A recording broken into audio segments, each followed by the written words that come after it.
गौ माता का कर्म। गांव के हरे भरे खेतों के बीचों बीच एक बूढ़ी सी गाय, जिसे गांव वाले प्यार से गौरी कहते थे, धूप में अपनी बड़ी बड़ी आंखों से चारों ओर देख रही थी। उसकी आंखों में एक गहरी शांति और अनकही कहानी छिपी थी। गौरी को गांव में हर कोई बहुत मानता था, लेकिन उसके जीवन की कहानी बहुत दर्द भरी थी। उसका जीवन कुछ ऐसा था कि सुनने वाला उसकी मासूमियत और कर्म को समझकर भावुक हुए बिना नहीं रह सकता था। गौरी की कहानी केवल एक गाय की नहीं थी, बल्कि उसके कर्मों से जुड़े अनगिनत जीवन के पाठों की थी, जो हमें सोचने पर मजबूर कर देते हैं कि कैसे हमारे कर्म ही हमारे भाग्य का निर्धारण करते हैं।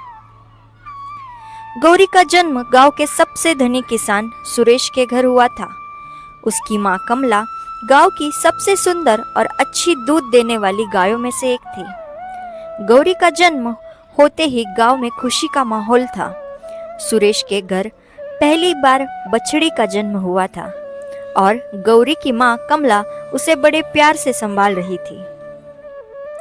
गौरी धीरे धीरे बड़ी हो रही थी। उसका रंग चमकीला सफेद था, जिस पर भूरे रंग के धब्बे थे। वह खेतों में उछलती कूदती, गांव के बच्चों के साथ खेलती और गांव वालों का मन मोह लेती। उसकी मासूमियत और भोलेपन को देखकर हर कोई उसकी तारीफ करता, लेकिन किसी को नहीं पता था कि गौरी का भविष्य क्या होगा। समय बीता और गौरी बड़ी हो गई। अब वह एक जवान गाय बन चुकी थी। उसकी माँ कमला बूढ़ी हो चली थी और एक दिन अचानक बीमार होकर चल बसी।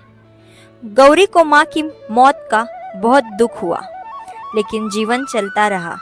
सुरेश ने गौरी का बहुत ख्याल रखा, क्योंकि उसे उम्मीद थी कि गौरी उसकी माँ की तरह बहुत दूध देगी और उसकी खेती को समृद्ध बनाएगी। लेकिन एक दिन गांव में एक नया व्यापारी आया, जो मवेशियों का व्यापार करता था। उसने सुरेश से कहा, तुम्हारी गाय अब बूढ़ी हो रही है, इसे बेच दो, मैं तुम्हें इसके बदले अच्छी रकम दूंगा।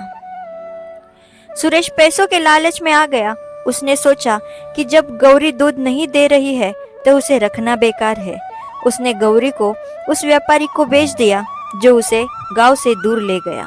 गौरी को एक बड़े शहर में ले जाया गया, जहां उसका सामना एक नई दुनिया से हुआ। वहां उसे एक बूचड़खाने में बेचने की कोशिश की गई, लेकिन किस्मत को कुछ और ही मंजूर था। एक साधु उस बूचड़खाने से गुजर रहे थे और गौरी की मासूम आंखों ने उनका दिल पिघला दिया। उन्होंने तुरंत उस व्यापारी से गौरी को खरीद लिया और उसे अपने आश्रम ले आए। आश्रम में गौरी को एक नया जीवन मिला।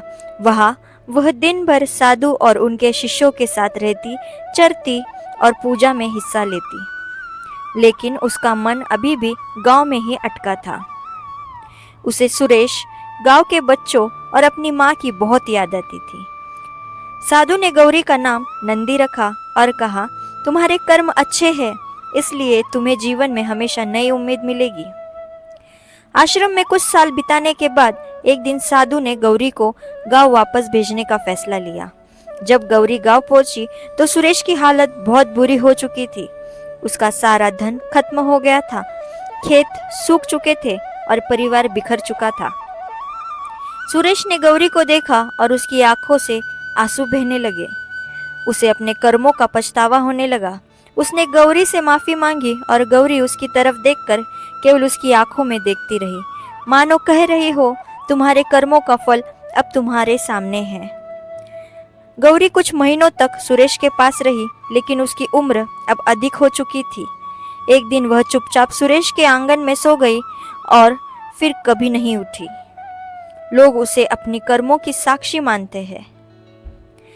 गौरी की कहानी हमें यह सिखाती है कि चाहे हम कितनी भी मेहनत करें, हमारे कर्म ही हमारे जीवन की दिशा तय करते हैं। अच्छे कर्म हमें जीवन में सम्मान और शांति देते हैं, जबकि बुरे कर्म अंततः हमारे सामने आकर खड़े होते हैं। गौरी के कर्म ने उसे सम्मानित किया, जबकि सुरेश को उसके कर्मों का फल मिला। जीवन में कर्म का चक्र कभी नहीं रुकता। जो हम देते हैं वही हमें वापस मिलता है। गौरी की यह भावुक यात्रा इस सत्य को प्रतिपादित करती है कि चाहे हम इंसान हो या पशु, हमारे कर्मों का फल हमें जीवन में किसी न किसी रूप में अवश्य मिलता है। धन्यवाद।